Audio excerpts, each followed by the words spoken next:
लेकिन सुधांशु जी आ रहा हूं काउंटर के लिए, सतीश जी आ रहा हूं एनालिसिस के लिए। हराना होगा। बेसिक बात यह है, जब है जेब में 10 रुपया तो 100 रुपया खर्च मत कीजिए ना। ऐश्वर्य जी प्लीज।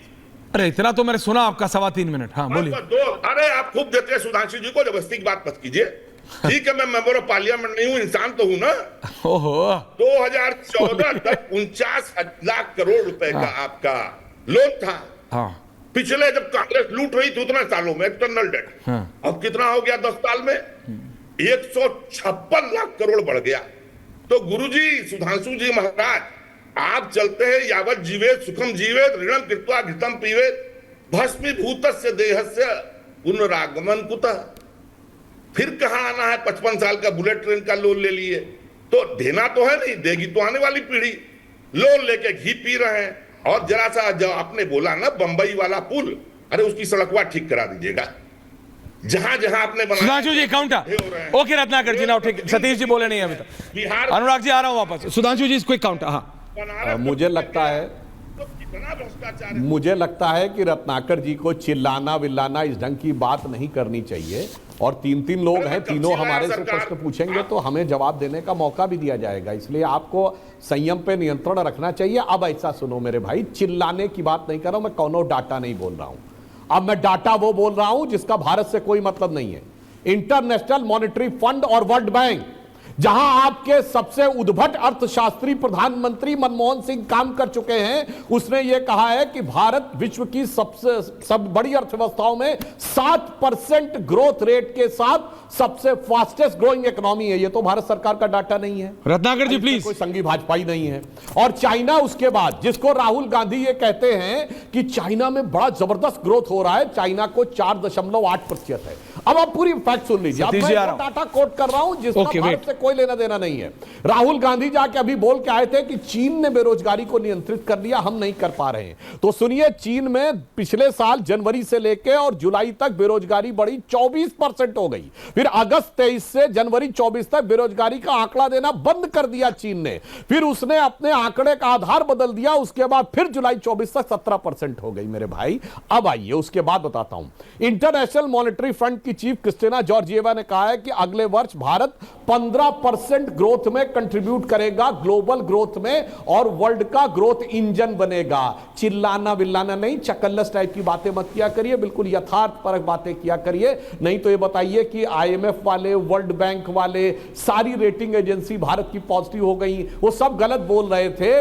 मगर इतने से मनमोहन सिंह सीख के आए थे, वो संस्थाएं गलत बोल रही हैं। और Rahul Gandhi school of thoughts ये जबरदस्त बता रहा है। रत्नाकर त्रिपाठी जी, आपकी यह बात मेरे विचार से दुनिया में बहुत विचित्र और अद्भुत दिखाई पड़ रही है। हम दुनिया में स्टॉक एक्सचेंज में, अब आपको पता है भारत में रेमिटेंस कितना हुआ है पिछले एक साल में? 1.25 ट्रिलियन डॉलर, यानी फॉरेन से जो आया है स्टॉक एक्सचेंज में, चीन से भी ज्यादा आया है। हंसो नहीं मेरे भाई, फैक्ट में पढ़ो। इसीलिए मैं करें चिल्लाना मिलाना नहीं, मत बोला करिए। फैक्ट पे बात करिए, फैक्ट पे बात करिए, तथ्यों पे बात करिए, गंभीरता से बात। लेकिन सुधांशु जी ये बात मुझे समझ नहीं है, जैसे आपने चकल्लस कहा तो मेरे डायरेक्टर ने बिना मेरे बोले अनुराग भदौरिया को काट लिया। कई बार मैं बोलता रहता हूं काटो, तब भी नहीं काटते। पता नहीं आपका क्या। सतीश के सिंह जी जानते हैं ना? हाँ, आपको जानते हैं, चकल्लस के नाम पे आप आ गए। सतीश जी आपने सबको सुना, बीजेपी, कांग्रेस, समाजवादी पार्टी। सतीश के सिंह जी, सतीश साहब योर एनालिसिस, उसके बाद आ रहा हूं अनुराग जी आपके पास। देखिए सर, देखिए अब मेरे को हटाओ सर। देखिए 4-5 पॉइंट है, आराम से बोलिए सर।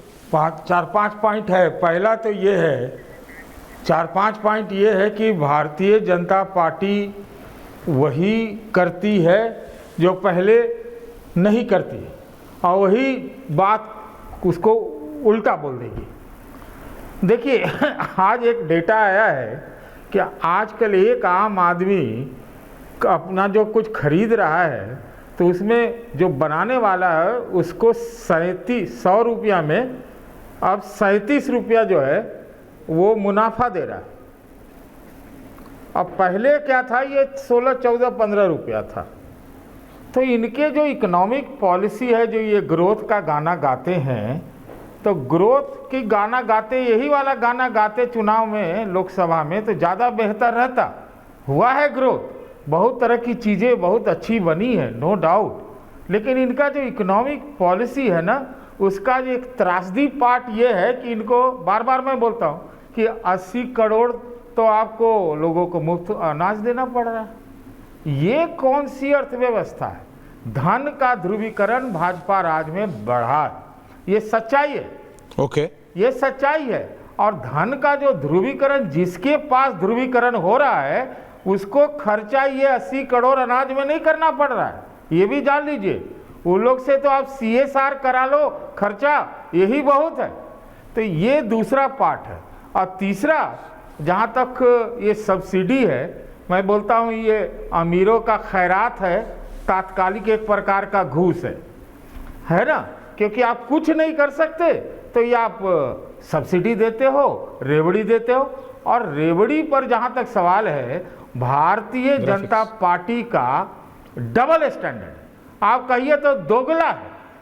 जैसे अमेरिका आजकल अपने पड़ोस में पाकिस्तान पाल रहा है, कनाडा नाम का, उनकी आतंक पर दोहरी नीति है, उसी तरह भाजपा की भी रेवड़ी पर दोहरी नीति है कि वो कहेंगे कुछ, करेंगे कुछ, कहेंगे कुछ, करेंगे कुछ, और ये दूसरे के ऊपर चढ़ के बात करेंगे। अरे जो अच्छी बातें हैं आपकी, उसी को चमकाइए ना सुधांशु जी। आप सब कुछ तो अच्छा बोलते हैं, बहुत सारी चीजें बोल देते हैं, लेकिन जब 2 करोड़ और 15 लाख वाली बात आती है, आज तक किसी भाजपाई को मैंने इसका जवाब देते हुए नहीं देखा। सुधांशु जी, ये क्या है?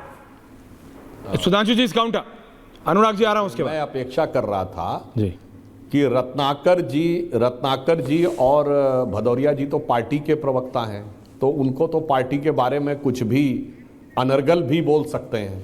सतीश सिंह जी तो विश्लेषक के रूप में बैठे हैं। ये कौन से सर्वे में आपको कहां से पता चला कि बनाने वाले को 37% प्रॉफिट मिलता है? आप तो विश्लेषक हैं, आपको सोर्स कोट करके बोलना चाहिए, ये सोर्स कोट करके बोलना चाहिए। तो ये मतलब आप ये कह रहे हैं कि कोई अगर खिलौना बना रहा है तो बनाने वाले को 37% प्रॉफिट मिल रहा है। कौन सा बना रहा है? कोई कपड़े बना रहा है तो उसको 37% प्रॉफिट मिल रहा है। अरे कोई ये बताइए, कोई फूड प्रोडक्ट्स बना रहा है तो 37%। कौन से प्रोडक्ट की बात कर रहे हैं? कौन सी? अब आपके जैसे, अब फिर आप बीच में डिस्टर्ब करें। बोलिए बोलिए। जनरल आपको बोलना पूरे पे प्रॉफिटिंग, ये है। ये मैं नहीं कह रहा हूं, आप उनके ऊपर प्रिविलेज कर दीजिएगा। जनरल क्या होता है? जयराम रमेश नाम के नेता है। कोट करिए सोर्स। जयराम रमेश नाम के नेता है, पार्लियामेंटेरियन है। बस यही मैं जानना चाहता था। मान्यवर बस अब तय हो गया। तो बस, अरे तो ये वो विश्लेषक जयराम रमेश के विश्लेषण से तय करने का प्रयास करेंगे तो बिल्कुल अच्छी तरह समझ में आता है। जयराम रमेश ने भारत और चीन के जब समझौते के ऊपर DDLJ लिखा था, तो मैं बताना